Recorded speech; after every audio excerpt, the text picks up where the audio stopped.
Bismillahirrahmanirrahim. Assalamualaikum warahmatullahi wabarakatuh. Alhamdulillah, syukurullah, wassalatu wassalamu ala rasulillah Sayyidina Maulana Muhammad ibn Abdullah wa ala alihi wa sahbihi wa wala. Amma ba'd, yang saya hormati para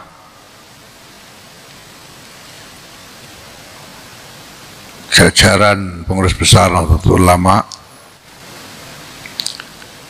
yang saya hormati juga para ketua atau perwakilan PWNU yang hadir, yang saya hormati pimpinan badan-badan otonom yang hadir,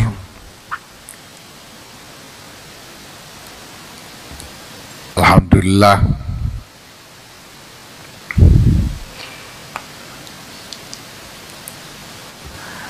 Bapak Ibu Saudara sekalian yang saya hormati,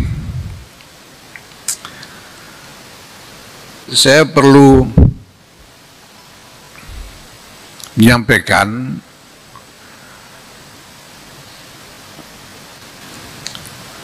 yang saya ingin menyebutnya sebagai agenda paradigmatik. Ada satu paradigma yang kita bangun dan kemudian harus kita implementasikan ke dalam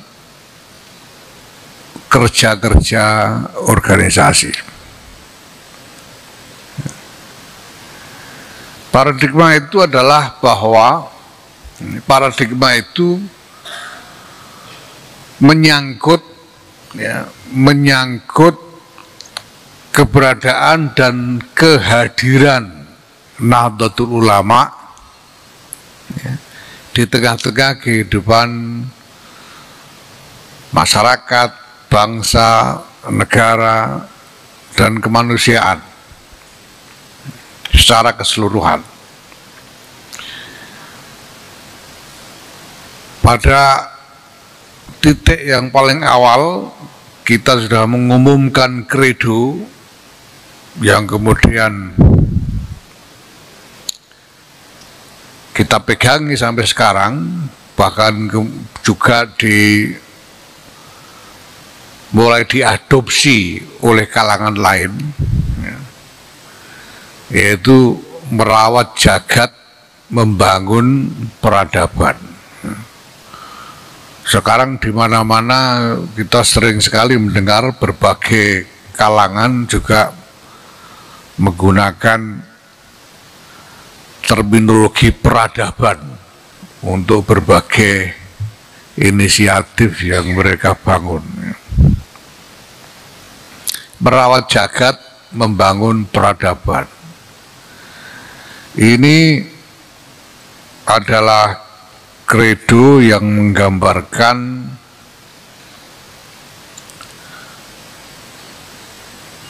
wilayah concern, wilayah kepedulian NU yang memang sangat luas sekali. Apa saja sih yang dipikirkan oleh NU, apa saja yang hendak ditangani oleh NU, apa saja yang hendak diadres, disentuh oleh NU, itu semua tergambar dalam kredo merawat jagat, membangun peradaban itu. Nah,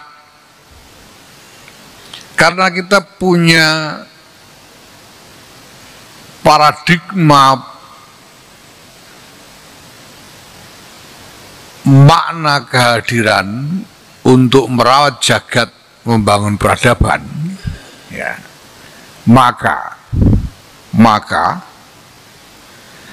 kita butuh membangun suatu ekosistem Nahdlatul Ulama yang koheren. Nahdlatul Ulama itu hanya bisa punya arti kalau kehadirannya dirasakan.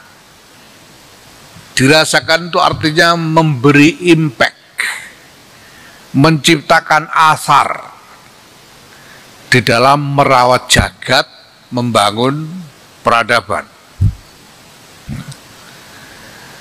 Dan impact itu harus impact yang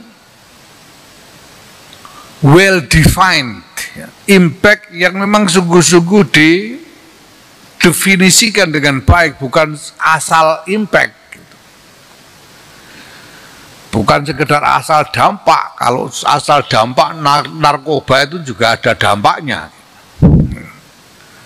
Judol itu ada dampaknya. Maka dampak dari kehadiran Nahdlatul Ulama ini harus didefinisikan sedemikian rupa ya, sesuai dengan nilai-nilai dasar yang menjadi landasan keberadaannya. Nah, supaya Nahdlatul Ulama ini sungguh-sungguh bisa punya impact, maka keberadaan NU ini harus koheren supaya nanti ketahuan betul bahwa ini impactnya NU, ini bukan NU. Ya. Karena kalau tidak begitu, nanti ada sekian banyak elemen semuanya ngaku NU, membuat impact masing-masing. Ini mana yang betul-betul impact NU, mana yang sebetulnya akal-akalannya orang mengatasnamakan NU.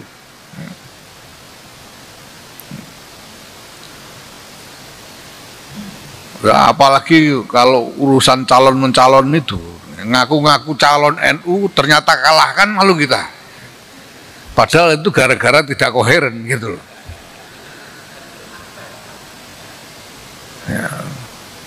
Nah, maka kita butuh membangun ini, membangun ekosistem Nahdlatul Ulama yang koheren. Nah, ekosistem ini terminologi yang juga tidak sederhana. Karena apa? Ekosistem ini menyangkut dua hal, yaitu ekosistem internal dan ekosistem eksternal. Ya. Ekosistem internal jelas elemen-elemen yang ada di dalam NU ini, baik elemen struktural, organisasional, ataupun elemen kultural, kejamaahan. Jadi ekosistem NU itu ada ekosistem internal dan ekosistem eksternal. Ekosistem ada ada elemen internal, ada elemen eksternal di dalam ekosistem Nahdlatul Ulama itu. Karena yang namanya ekosistem ini kan keseluruhan ruang hidup. Nahdlatul Ulama hidup di dalam ruangan dengan berbagai macam isinya, itu namanya ekosistem. Ya, semua bentuk sistem. Maka ada elemen internal, elemen eksternal. Elemen internal itu ada struktural, ada kultural. Yang struktural ya ini struktur NU dari PBNU sampai ke pengurus ranting, struktur banom-banom. Ya. Ini struktural semua nih, banom-banom yang ada. Ini elemen struktural yang internal. Ya. Yang kultural ya pesantren, madrasah-madrasah, rumah sakit, klinik-klinik. Ya. majelis taklim, kelompok-kelompok yasinan, dan lain sebagainya. Ini elemen kultural dari elemen-elemen internal. Nah, elemen eksternalnya ini macam-macam. Semua di dalam lingkungan hidup Nahdlatul Ulama yang relevan dengan peran dan kepentingan Nahdlatul Ulama ini menjadi bagian dari ekosistem eksternalnya NU. Apa misalnya? Pemerintah. Jelas pemerintah ini adalah elemen eksternal di dalam ekosistem NU yang relevan dengan keberadaan, peran, kepentingan dari Nahdlatul Ulama. Ormas-ormas lain, ya, kalangan usaha, berbagai aktor internasional, karena kita juga sudah masuk dalam arena peran internasional. Ini semua adalah faktor eksternal. Apa namanya? Elemen eksternal di dalam ekosistem Nahdlatul Ulama.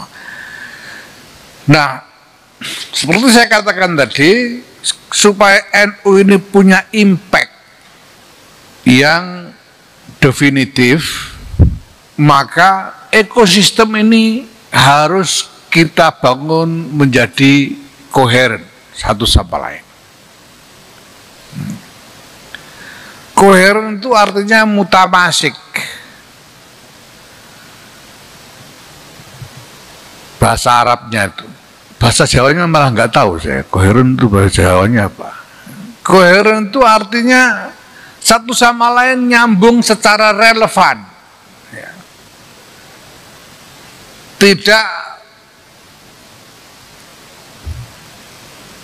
tentang perenang, tidak jalan sendiri-sendiri tanpa ada hubungan logis dengan elemen lainnya, ya.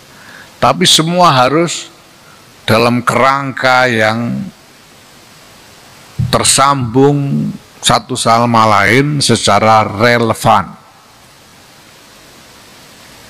Apa yang terjadi di dinamika yang terjadi di dalam kepengurusan NU harus nyambung dengan dinamika yang ada di dalam banom-banom. Harus nyambung dengan secara relevan dengan dinamika yang ada di dunia pesantren, di madrasah-madrasah NU, perguruan tinggi NU, di berbagai macam layanan masyarakat yang disediakan oleh NU, di kegiatan-kegiatan yang dilakukan oleh jamaah NU, semua harus nyambung. Ya. Begitu juga hubungan NU dengan pihak-pihak eksternal ini harus relevan, tidak boleh asal. Ya. Dengan Basnas misalnya, ini jelas adalah aktor eksternal yang relevan. Nah, ini harus nyambung, jangan asal bisa dapat zakat aja. Jangan asal bisa dapat bagian dari sedekah infak, tapi di situ harus ada hubungan yang relevan dan koheren dan keseluruhan konstruksi ekosistem Nahdlatul Ulama dengan pemerintah dan juga dengan aktor-aktor lain. Ini ekosistem yang koheren. Nah, Bapak Ibu, untuk sebagai wahana untuk mengupayakan terwujudnya ekosistem Nahdlatul Ulama yang koheren itulah maka digagas agenda yang kita sebut sebagai Gerakan Keluarga Maslahat NU. Kenapa Gerakan Keluarga Maslahat NU? Karena semua yang dilakukan oleh jamiah ini, ya, maupun jamaah ini, itu muaranya adalah manusia-manusia. muaranya adalah kemaslahatan manusia. Kita kan tidak memikirkan maslahatnya Coro seperti apa, kan enggak. Kita tidak memikirkan misalnya maslahatnya anjing-anjing misalnya, enggak. Yang menjadi concern kita adalah kemaslahatan manusia. Dan kemaslahatan itu apa ya? Fid dunya hasanah wa fil akhirati hasanah, itu kemaslahatan. Nah, manusia itu ya, dalam konteks nilai-nilai NU ya, dalam konteks nilai-nilai NU baik tradisi maupun nilai-nilai agama dan lain sebagainya, manusia itu alamatnya ada pada keluarga. Alamatnya manusia itu ada di keluarga. Ya, ini tentu juga berhimpit dengan misalnya norma administrasi pemerintahan misalnya. Ya memang berhimpit. Karena itu misalnya di pemerintahan ada kartu keluarga. Itu yang menjadi alamat dari individu-individu manusia. Ya. Nah, manusia itu punya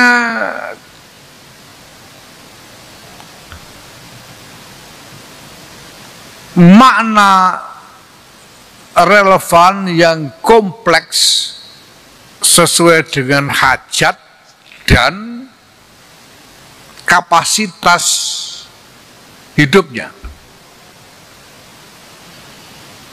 Jadi manusia itu relevan dengan urusan ekonomi, manusia relevan dengan urusan kejiwaan, relevan dengan urusan hawa nafsu, relevan dengan urusan pertanian, relevan dengan urusan pendidikan, urusan kesehatan, semuanya relevan dengan manusia. Dan semua itu adalah ya, kompleksitas dari keberadaan manusia itu yang diadres oleh nilai-nilai dasar dari Nahdlatul Ulama, nilai-nilai yang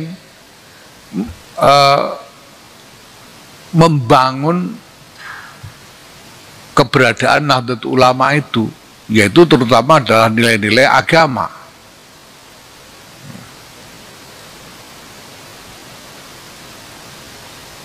Karena kita tahu bahwa agama kita ini mengadres semua urusan menyangkut manusia ini. Nah,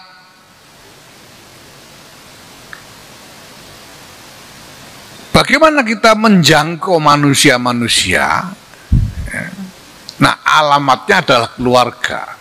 Maka kita menjangkau individu-individu manusia itu melalui keluarga. Itulah sebabnya kemudian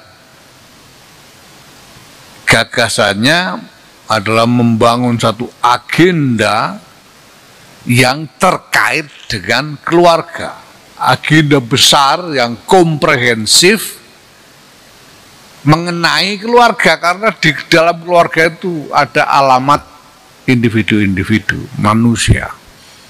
Ya. Sudah ada skema, ada komunikasi, ada kesetaraan, macam-macam ya. Yaitu sebagai upaya untuk membuat kerangka teoretik tentang keluarga itulah. Ya.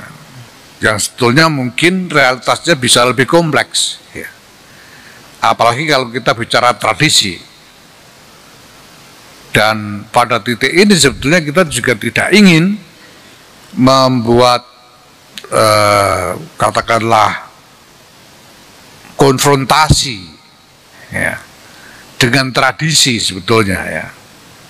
Kita tidak ingin membuat konfrontasi dengan tradisi. Kita ya pokoknya maunya maslahat ini memang abstrak sekali, maslahat ini yang fid dunya hasanah wa fil akhirati hasanah itu abstrak sekali, dan kasus-kasusnya bisa sangat beragam karena kebutuhan manusia itu bisa beragam konstelasinya. Apalagi kalau dikaitkan dengan tradisi, ini bisa macam-macam. Nah, kita tidak bermaksud berkonfrontasi dengan tradisi itu ya. Ya, tapi kita ingin bahwa setiap keluarga semuanya maslahat gitu. Itu ya sasaran tujuan kita itu. Ya. Tapi sekali lagi ya, lepas dari kerangka yang sudah dibuat ya, itu sebetulnya kita melihat keluarga ini, konstruksi keluarga sebagai konstruksi yang lebih kompleks dalam realitas. Nah, selanjutnya ya, karena tujuan paradigmatik ya, dari semua ini adalah membangun ekosistem Nahdlatul Ulama yang koheren, maka kita butuh saluran sebagai upaya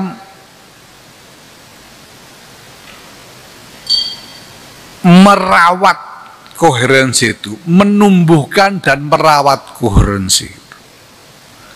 Ya. To foster and nurture the coherence. Jadi kita butuh karena kita ingin melakukan sesuatu untuk membangun koherensi ekosistem koheren ini, maka kita butuh wahana to foster and nurture the coherence ya. Untuk menumbuhkan ya, mengupayakan terwujudnya dan kemudian merawat koherensi itu sendiri. Tadi sudah saya singgung ada elemen-elemen internal, ada elemen-elemen eksternal ya.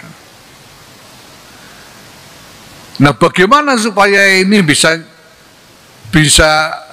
koheren semuanya ini? Nah, GKMNU ini adalah wahana itu, wahana jadi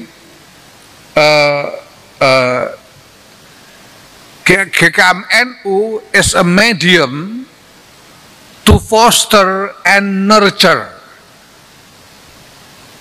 the coherent ecosystem of Nahdlatul Ulama. Wah, itu bahasa Inggris malah lebih enak kita ini. Karena memang ini menyangkut terminologi yang abstrak. Nah, saya kan bagian menggagas hal-hal yang abstraknya. Ya. GKMNU ini bisa menjadi media untuk itu. Media to foster and nurture the coherence. Kenapa? Karena dengan GKMNU ini kita bisa melibatkan semua elemen yang ada itu baik internal maupun eksternal. Sebelum itu dengan GKMNU ini kita bisa masukkan semua agenda menyangkut manusia dan keluarga. Mau bikin apa saja bisa masuk di dalam GKMNU. Karena urusan keluarga itu semua urusan hidup manusia. Bisa masuk ke situ. Jadi gini, kalau misalnya pemerintah bikin kabinet membagi-bagi pemerintahan ke dalam departemen-departemen, itu arahnya pasti itu kan mengadres masalah-masalah manusia toh.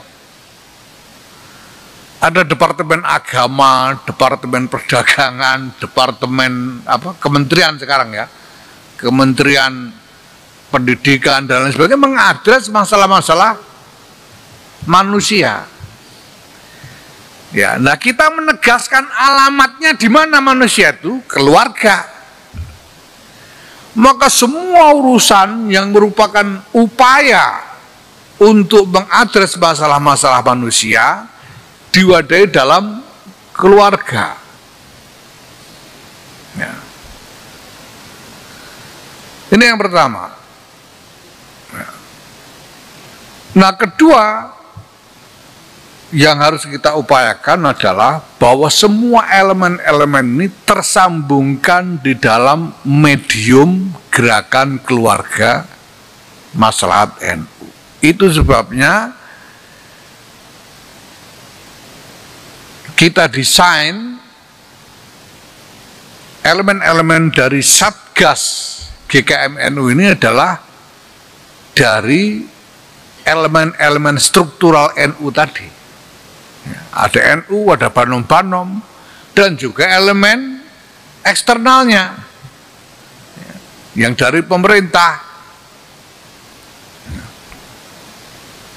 Ya. Jadi kalau tadi soal ekosistem yang koheren itu merupakan agenda paradigmatik, maka GKM NU ini sebetulnya adalah agenda strategik, agenda strategis dari NU. Karena merupakan strategi to foster and nurture the coherence.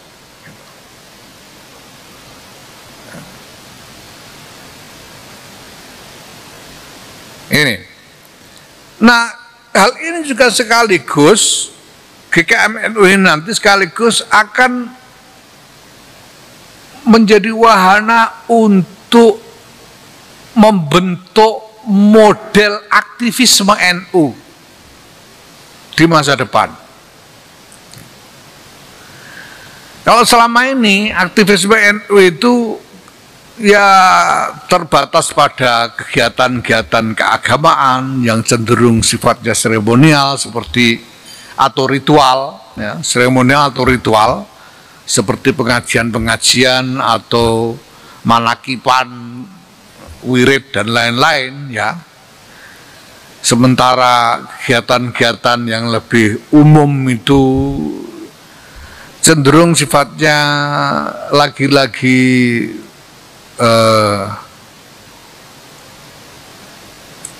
seremonial dan proforma. Ini sebetulnya keprihatinan yang lama yang saya rasakan bahwa banyak teman-teman itu kreatif ya, di dalam membuat inisiatif-inisiatif, tapi hasilnya proforma. Cuma kelihatan bagus gitu ya, tapi impactnya apa nggak kebaca impactnya itu. Kegiatannya kelihatan indah, kelihatan wah menggelegar, impactnya apa? Nggak kebaca impactnya. Itu namanya proforma. Nah, dengan GKM NU ini, dengan strategi GKM NU ini, kita ingin membangun satu model aktivisme yang baru, yaitu aktivisme yang menekankan direct engagement, bahasa Inggris meneh, dengan warga, terhubungan langsung dengan warga, ketemu orang, manusia-manusia yang ditemui ini.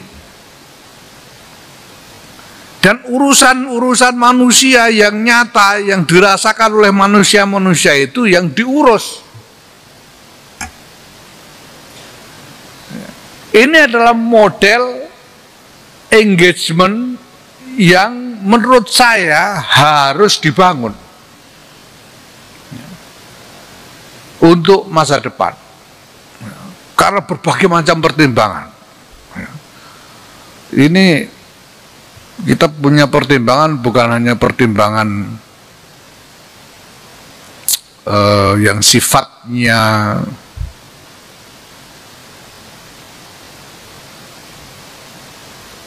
sekedar pertimbangan ekonomis atau pertimbangan politis. Ya. Kita berpikir tentang ini sampai kepada pertimbangan-pertimbangan filosofisnya.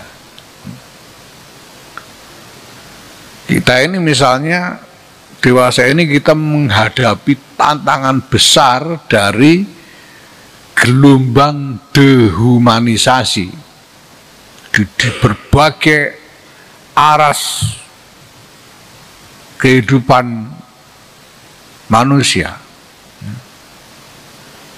Apalagi dengan apa namanya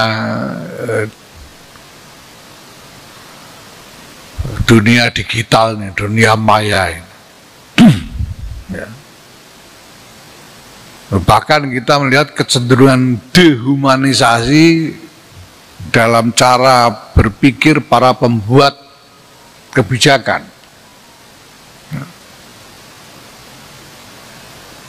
Nah, maka kita butuh satu model aktivisnya yang bisa memupuk humanisme ini.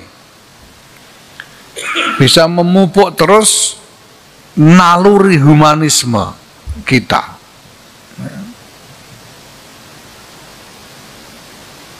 Dengan direct engagement, perhubungan langsung dengan warga, dengan manusia-manusia ini, kita berharap bahwa kader-kader NU, aktivis NU ini dalam melakukan semua urusannya sampai kapanpun nanti mereka berpikir tentang manusia.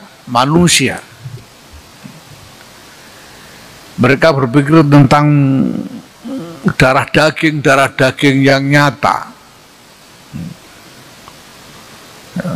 Dengan lingkungan orang-orang kesayangan dan lain sebagainya. Supaya tetap humane, tetap manusiawi. Sehingga kalau pada saatnya nanti misalnya ada nasib menjadi bagian dari lingkaran pembuat keputusan, dia berpikir membuat kebijakan itu berpikir secara manusiawi. Tidak cuma berpikir statis, ngertinya angka tok. Ya angka itu ya penting sebagai summary dari keseluruhan masalah, tapi tetap nalurinya harus naluri manusiawi.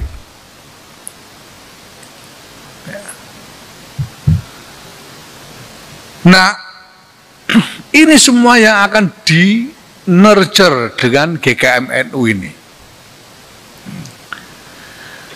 Dengan mengatakan begini, ini berarti bahwa ini bukan sesuatu yang kita bisa wujudkan begitu Satgas dibentuk, kan nggak begitu. Ya. Satgas ini instrumen untuk menggulirkan kegiatan GKM-NU ini. Nah, keseluruhan sistem kegiatan GKM ini nanti yang akan membina mendorong terwujudnya koherensi dan kemudian merawat koherensi itu sendiri.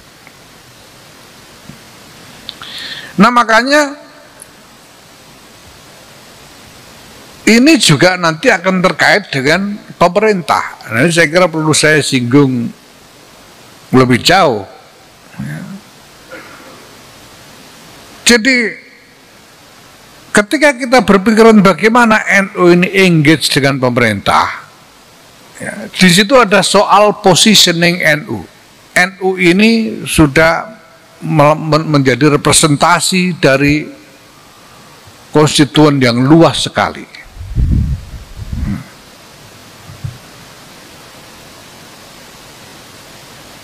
Lebih dari separuh populasi Indonesia ini NU. Ya. Nah, maka kita tahu bahwa nature atau karakter dari konstituen NU itu adalah secara kultural memang cenderung lebih mudah dikonsolidasi. Cenderung lebih mudah dikonsolidasi. Bukan berarti otomatis mudah.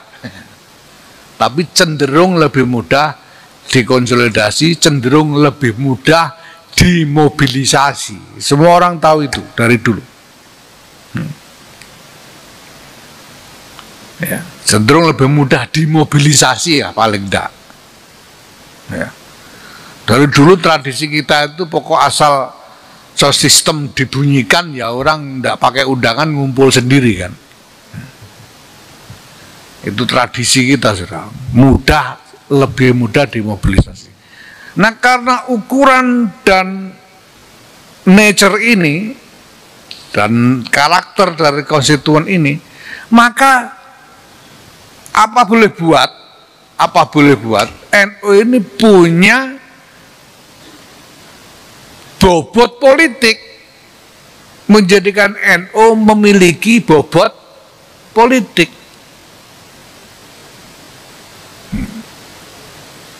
Memang hubungannya terkait dengan dengan pemilihan itu memang pada awalnya ya, pada tingkat yang paling pragmatis. Tetapi lebih dari itu ya, di dalam segala suasana politik yang ada di dalam masyarakat, jelas NU kemudian memiliki bobot tersendiri karena skala konstituen dan nature-nya. Nah maka kita berhadapan pada pertanyaan tentang positioning NU di tengah-tengah peta politik masyarakat. Dan di dalam peta politik masyarakat itu, aktor yang paling utama dan paling menentukan jelas adalah pemerintah. Nah bagaimana positioning kita? Dulu kita sudah mencoba macam-macam ketika menjadi parpol, kemudian menjadi oposisi, kemudian kembali ke hitoh tapi tetap oposisi, kemudian nyoba ikut-ikutan nyalon dan lain sebagainya. Itu semua sudah kita lakukan eksperimen itu, dan kita sudah tahu hasilnya semua. Nah sekarang kita perlu melakukan kontemplasi. Jadi apa sebetulnya peran yang paling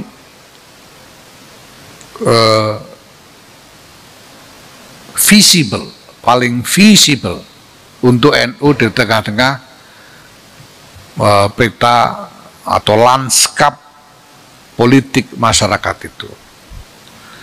Nah dalam hal ini, ya, ini kompleks, tapi saya sebut saja satu hal bahwa NU ini tidak bisa menjadi oposisi dari pemerintah. Itu tidak bisa. Karena itu akan membuat NU menjadi tidak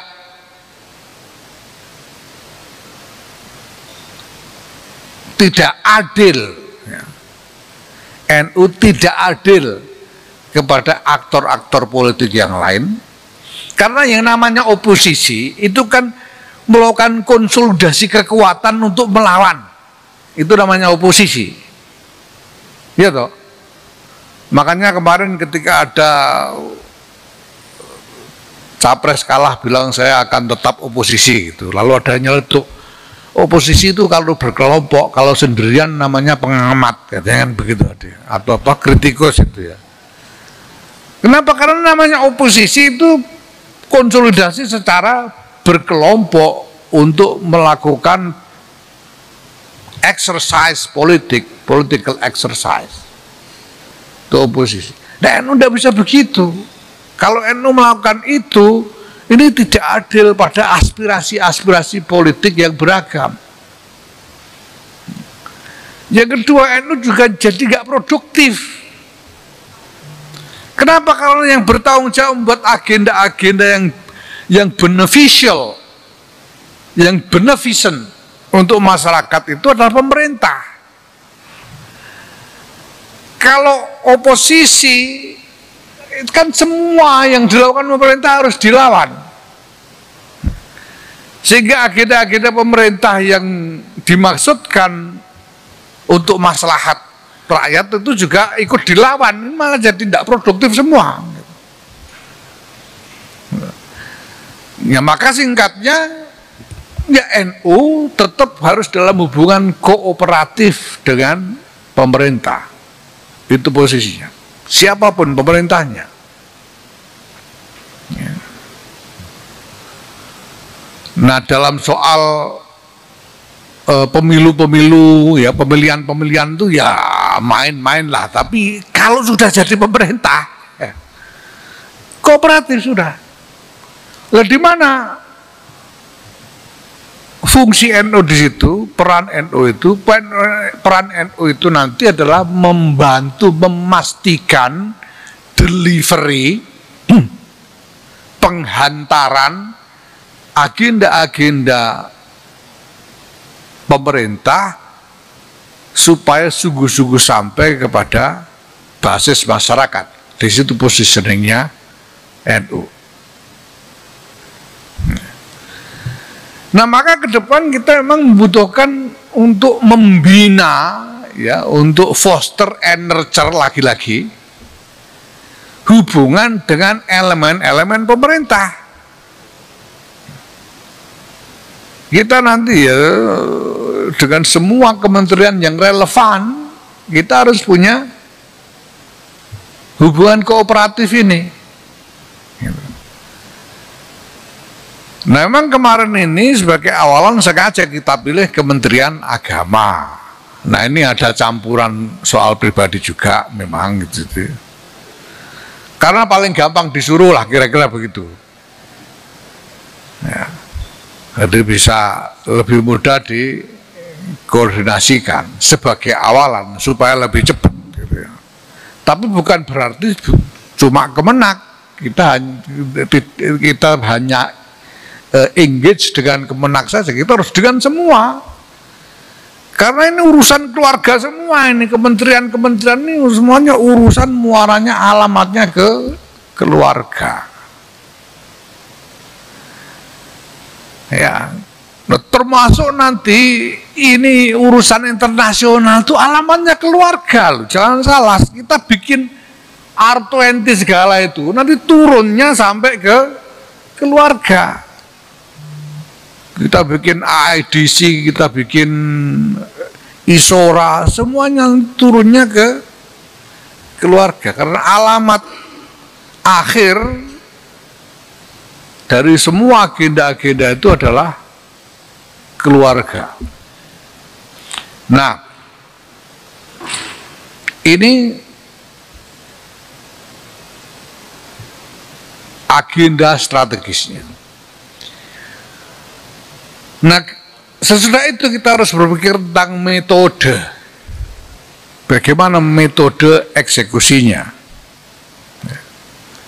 Kemarin kita sudah bicara tentang misalnya komposisi dari Satgas itu. Ada yang dari PBNU, dari Ansor, dari lembaga ini dan lain sebagainya. Ya. Itu metode. Tapi ada hal yang lain yang harus kita lakukan nanti ya. Kemarin memang karena kita lakukan apa yang mungkin lebih dulu. Idealnya kan semuanya dimulai secara tertib, terencana, dan sistematis sejak awal. Tapi kita tidak punya kemewahan untuk melakukan itu. Ya. Macam-macam keterbatasan, peluang yang ada dan lain sebagainya, sehingga hal-hal yang bisa kita dahulukan, kita dulukan. Walaupun ada misalnya komponen yang niscaya yang belum kita lakukan. Kemarin ini kita bikin GKMNU, walaupun belum ada ini konsep yang sistematis tentang skema strategi nasionalnya, belum ada. Asalnya bikin aja kan kita. Pokoknya bikin, cari di Kemenak ada program apa itu, kita yang jalankan. Cari di Kementerian Kesehatan ada apa, kita jalankan. Jalan dulu. Ini inisiasi aja kita. Ya. Padahal semestinya ya, dalam perspektif teori harusnya kan ada konsep strateginya dulu. Kita belum punya.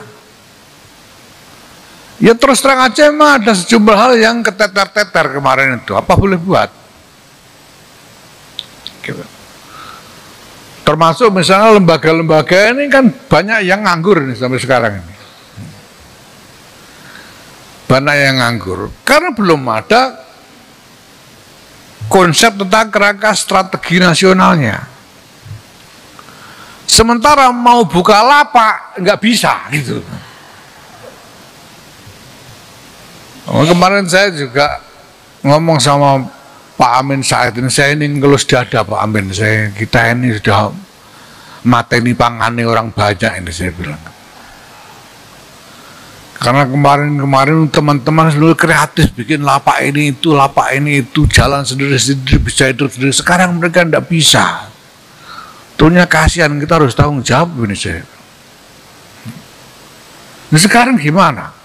Mau bikin judul aja susah. Sudah keduluan judul kita dulu gitu. Ya, saya sudah bikin judul merawat jagat, bangun peradaban. RMI mau bikin judul apa? Susah dia. Saya sudah bikin judul rekontekstualisasi, dia mau bikin judul moderasi nggak laku.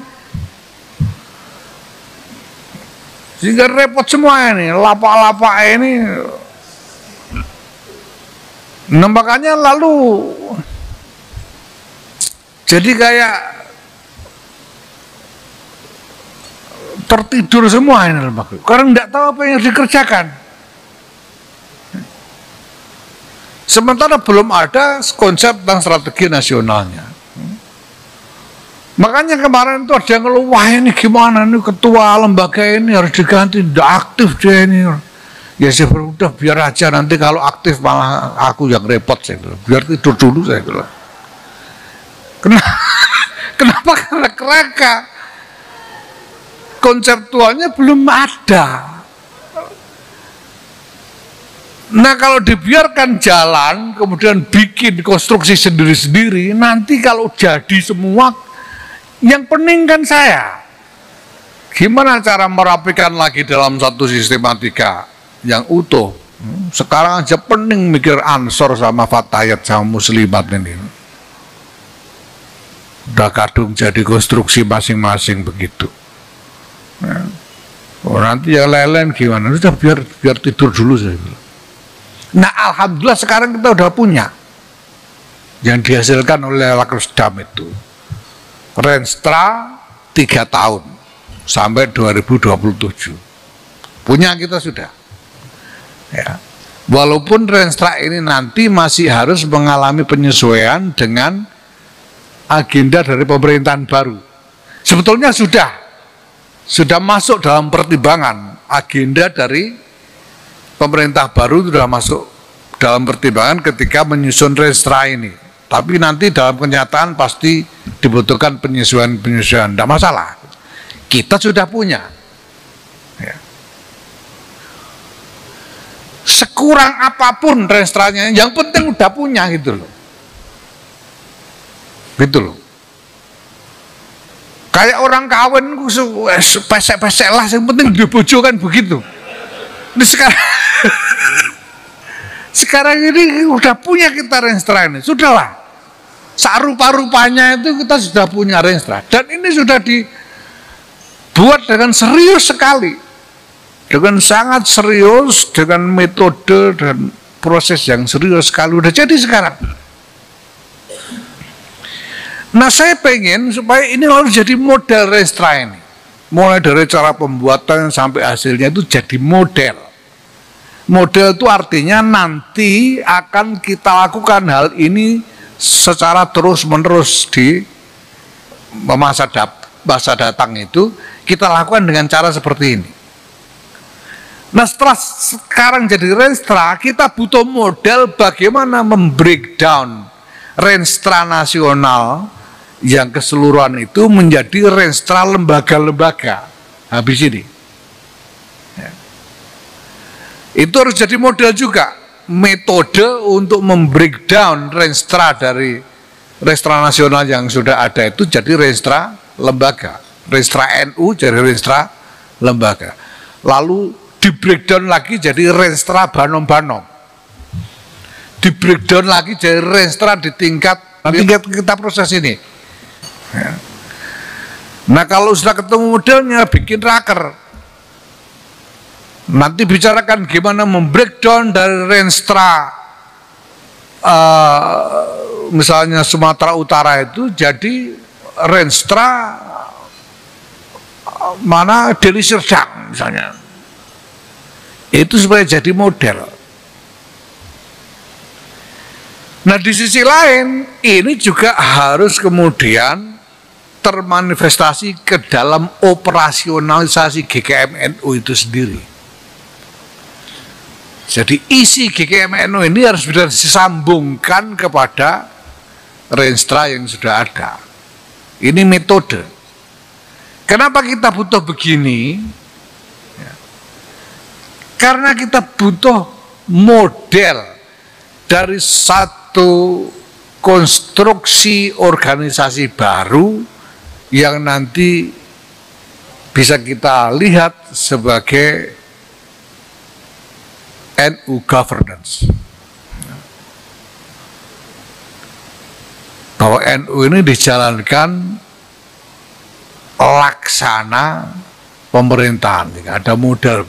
Nanti akan ada sejumlah hal lain yang kita harus lakukan, tapi ini modelnya. Ya, nah sementara itu jelas nanti ada model-model yang harus dibangun oleh GKM NU sendiri soal bagaimana merangkaikan kerjasama dengan berbagai pihak. Jelas bahwa di masa datang kita butuh kerjasama bukan hanya dengan pemerintah saja, tapi juga dengan pihak-pihak non pemerintah. Nah, itu semua saya minta ada modelnya, ada kerangkanya gitu. Sehingga kalau nanti GKMNU itu ganti orang, itu kerjaannya nggak ganti. Cara kerjanya itu nggak usah mikir lagi, sudah ada modelnya. Ya. Nah, ini yang kemudian bisa kita harapkan ke depan ini memberikan jalur-jalur untuk pengembangan NU ya dalam kerangka mengupayakan ekosistem Nahdlatul Ulama yang koheren itu tadi. Nah, Bapak Ibu sekalian yang saya hormati, ini semua yang saya omongkan ini membuat beban GKM-NU menjadi kelihatan berat sekali, memang. Ya, tapi saya sejak awal sengaja memilih orang-orang yang saya yakin mampu membreakdown hal-hal abstrak yang berat-berat yang saya pikirkan ini menjadi operasi yang nyata sampai di tingkat basis. Saya percaya bahwa Bapak Ibu saudara sekalian sebagai para penanggung jawab GKM-NU ini, sebagai anggota Satgas dan lain-lain, ya, ini nanti akan mampu ya, mengerjakan semua ini. Dan jangan berkecil hati, saya sudah ulang-ulang, jangan takut pada ketidaksempurnaan. Ya, yang penting jalan dulu, nanti kita evaluasi. Tidak sempurna masalah, nanti kan kelihatan kekurangannya. Sesuatu itu, segala sesuatu kelihatan kekurangannya kalau sudah jalan. Kalau belum jalan ya nggak tahu kita ini udah bagus apa belum. Maka udah rancang, desain sesuatu, rencanakan sesuatu, jalankan, nanti kita evaluasi. Nggak usah takut pada ketidaksempurnaan. Ya. Nah, Bapak Ibu sekalian, saudara, dengan bicara panjang lebar begini ini, saya ingin mengajak Bapak Ibu saudara sekalian untuk bergabung di dalam visi besar ini. Visi besar tentang NU masa depan ini, yaitu NU sebagai ekosistem yang koheren. Kenapa saya ajak untuk bergabung dalam visi ini? Karena ini adalah visi yang akan menentukan survival dari Nahdlatul Ulama di masa depan. Kita tidak punya pilihan lain. Kalau kita ingin survive, maka NU harus berupaya mewujudkan ekosistem yang koheren. Kalau enggak, kita tidak akan survive.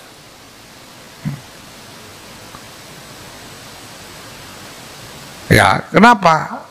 Karena kalau ini dibiarkan centang perenang, orang boleh bikin sendiri-sendiri ini itu tanpa ada relevansi sistemik. Ya orang NU jadi tidak punya definisi, Pak. Tidak punya definisi. Tidak punya definisi itu ya berarti ya tidak punya jati diri. Dan ini ancaman serius mengingat tren banyaknya partisipan-partisipan baru di dalam NU. Sampai sekarang itu belum paham itu. Bagaimana mungkin tahun 2020, 2005 27%, 2023 jadi 57%. Ini dapat dari mana, orang macam apa ini? Ini orang macam apa ini? Nah, semuanya merasa NU, kalau ditanya ngaku NU semua. Dan nanti pada ya overtime dia bisa merasa berhak untuk membuat inisiatif atas nama NU. Saya juga NU kok gitu. Lah nanti wah, saya bilang ini soal survival buat NU. Ya. Saya tahu semua orang punya punya cita-cita, punya ambisi-ambisi, punya target-target dan lain sebagainya. Saya ingin ajak masukkan target, ambisi, cita-cita itu dalam kerangka ekosistem koheren ini. Ya. Nanti kalau ini mulai jalan, mulai terasa asarnya, dampaknya, impactnya, itu nanti akan kelihatan, rasa. Ya. Tapi kita tahu bahwa semua ini harus kita niatkan. Sudah ikhlas nggak apa-apa, tidak ikhlas nggak apa-apa, nggak usah niat ikhlas nggak apa-apa. Niatkan saja ngalap barokah, itu sudah cukup ya. Ngalap barokah pada muassis Nahdlatul Ulama. Ya. Mudah-mudahan kita semua mendapatkan pertolongan Allah. La haula wa la quwwata illa billahil aliyyil azim. Wallahul muwaffiq. ila aqwamit thoriq. Wassalamualaikum warahmatullahi wabarakatuh.